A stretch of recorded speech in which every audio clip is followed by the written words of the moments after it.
When talking about wood floors, there's really nothing warmer or more welcoming. The first decision is, are they light, are they medium, or are they dark? And each of those decisions has so many things that relate to it. Sometimes without thinking, the first thing I lean towards is the warmth of a rich toned floor. People reach for textures or natural products. Wood brings that and drives it home. It's rich, it's dark, it's natural, it feels good underfoot, it's kind of easy on the back. It instantly kind of takes the edge off everything. In today's market, there are so many species and so many colors, exposed grain where the movement of the wood becomes really a feature, and really uniform, consistent grains where it's not about the texture, it's just about the beautiful depth of color. So you can really go all over the place, and that's one of the advantages. There's something about dark wood that just feels like it's been around forever and it's going to be around forever. It provides contrast and warmth. Dark wood is achieved in various ways. Sometimes the actual species of the wood is dark, like a walnut. Sometimes it's very brown-based versus red-based, brown walnut, red cherry mahogany, and both of those decisions can be good decisions, kind of depending on the palette you're working in. I personally prefer woods that are a little browner. I just think they go with more things. A great example of the power of a rich, dark floor is this home, located in Florida. It's on the ocean. And if you notice how the light paint tones, this rich, wonderful pale blue, and the white, creamy trim contrast against the dark floors. One thing to really take note of is how the dark floors relate to some of the decisions in the case goods. And by case goods, I mean tables, cocktail tables, consoles, end tables. It's basically everything in a case good category is the exact opposite of upholstery. So tying the depth of your wood decision to some of your furniture decisions is a really nice tie. In this more contemporary interior, you have some really fun earthy tones and a hit of a bricky orange to kind of make it pop. Everything's kind of warm and kind of glows. So the depth of floor here really just sets the backdrop to allow all these beautiful golden tones to kind of play on top of it. Again, the color of the floor relates to the color of the other wood decisions in the room. Light floors are a very different decision. Remember, the whole purpose of the dark floor was to add that layer of contrast and probably to build a lighter palette on top of. It grounds everything, it weights everything. Light floor is the exact opposite. It visually expands the space. It kind of unifies your wall decisions and your floor decisions into one big decision, and it keeps everything a little bit lighter and easier. On top of those light floors, you can build anything from light to dark, casual to formal, and really start making your decisions from there. The floor in this residence completely unifies the space in that the walls and the floor are pretty much the same value. And if you note, it really allows the furniture and artwork decisions made in this space to pop.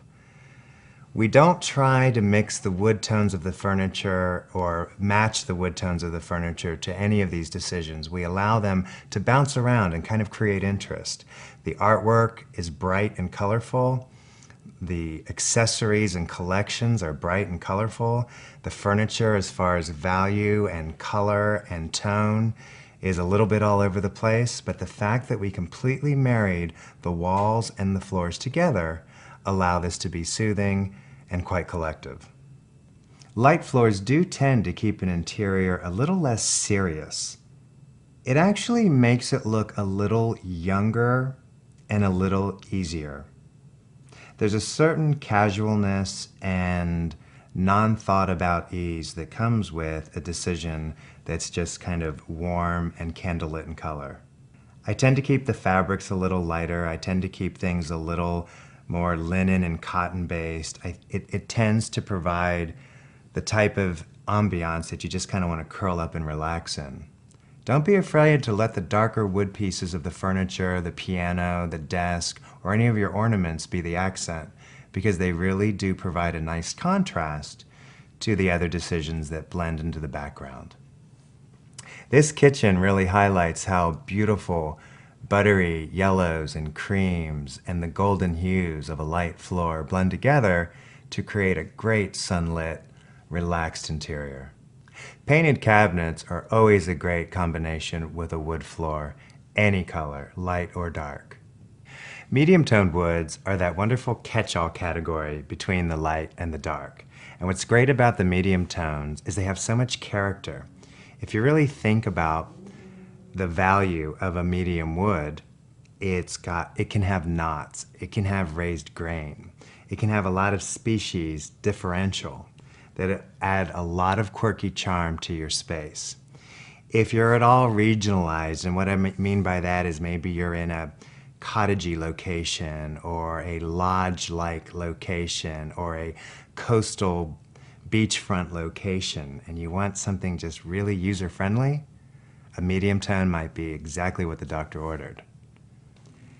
This house is very cottage-inspired. The color of the floor directly relates to the brick decision back in the bookcases and kind of creates a certain warmth and rustication. Whereas the color palette of the fabrics, the butterscotches, the caramels and the creams, lots of linen type quality to those decisions, keeps it all really relaxed and easy. All the painted cabinetry and millwork really allow the floors to introduce a nice grain to kind of take the edge off and keep things simple. This house in northern Pennsylvania has very much of a European flavor to it, and the real charm and character begins in these rich rusticated beams. Because the beams are kind of the darker decision, the floors kind of just stepped off of that a little bit, kept it a little bit lighter and a little less serious. The golden tone of the fabric selections and the wall tones really speaks directly to the wood tone in the floors. Notice in this space how the floors and the wet bar tie together, but the decision was very purposeful to keep the walls lighter and brighter. Both golden tones, they relate, but they're certainly not dyed to match, creating additional interest. This lakeside retreat features a knotty pine floor, which is really warm, very golden and caramelly in color. It has a lot of quirky character, lots of charm. It's kind of a rusticated decision, complementing the brick walls and the barn-mounted sliding door that kind of creates the architectural charm of this casual space. As a designer, I'm very excited about all the options available. Whether it's light, dark, or medium, it doesn't matter. Whether it's very consistent or full of character, they're all great options. Go talk to your retailer and see what's available.